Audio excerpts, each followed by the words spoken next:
people say, hey, what's going on here? These aren't cowards, these aren't traitors.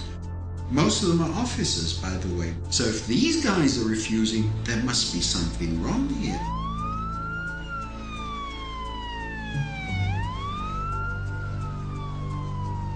Nobody can argue with what I've seen. I mean, they may not like how I say it, or they may not like all the facts that I convey. It may sound like I'm imbalanced, but the fact is, when you're dealing with oppression, there is no balance.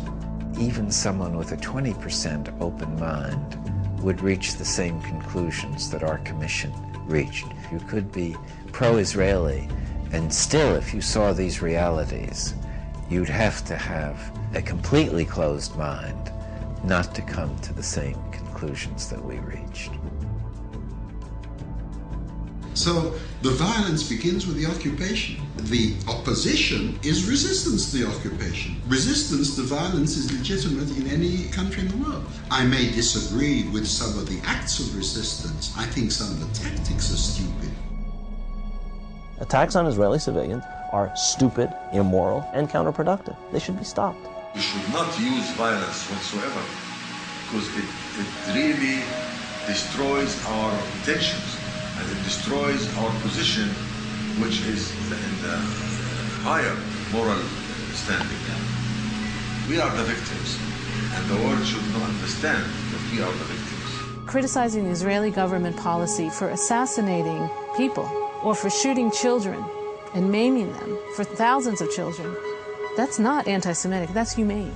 We have to tell the truth about what's going on and say as clearly as we can, if you keep going down this path, you're going to destroy yourselves. No enemy will have to destroy you. You're rotting from within because of the methods you're using against innocent people.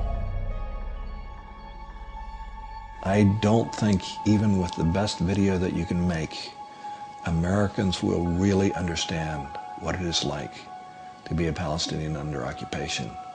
I guarantee you, if you spend 1 week in Gaza or in the West Bank, you will understand it in a very profound way.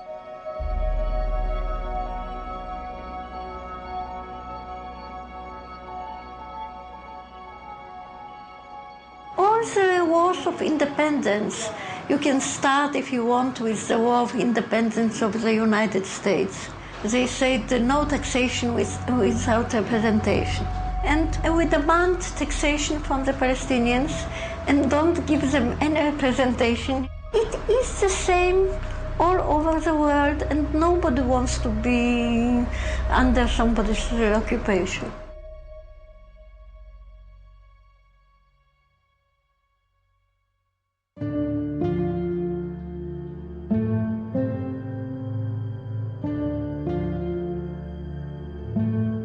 As an Israeli, we go to India and to South America to meet the Native American Indians. We're looking for these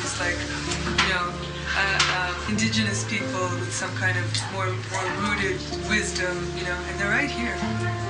They're right here, right under our noses. Nobody ever comes here. The Falahin, for me, the Palestinian Falahin, it's like, everything that that people go looking for.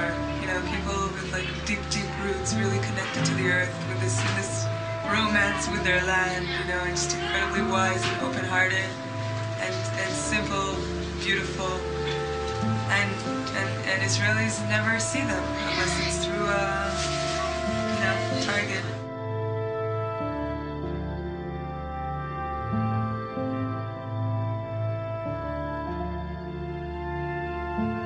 I wish that people knew what was really going on here, and I wish that people could see these people through my eyes. That's what often I'm looking at people and they're so incredibly beautiful, and I'm just thinking, I wish that Israelis could for 1 minute see them through my eyes.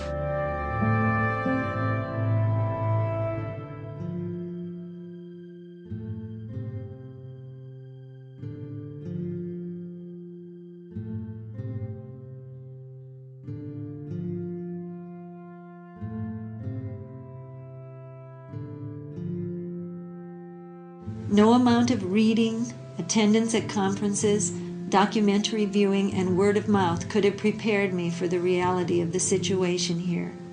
You just can't imagine it unless you see it.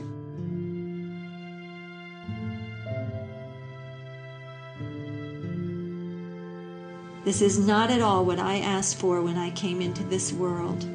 This is not at all what the people here asked for when they came into this world. This is not the world you and Dad wanted me to come into when you decided to have me. This has to stop. I think it is a good idea for us all to drop everything and devote our lives to making this stop.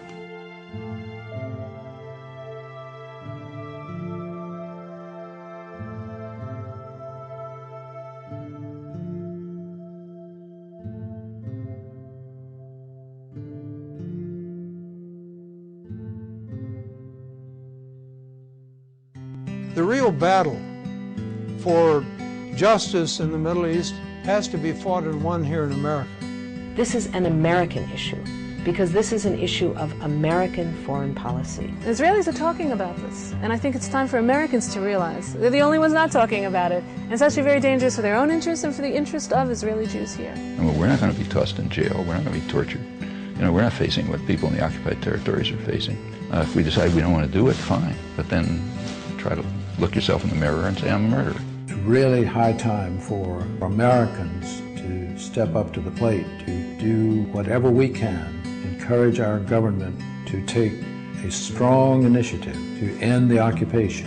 Those who really care about the interests of Israel should exert all the pressure possible in order to force Israel to stop the aggression, stop the repression, end the occupation. And the just solution has to be ending the occupation. Ending the occupation is step number one. Justice is the best way of bringing about security and peace. There'll be no security for Israel as long as this kind of oppression continues.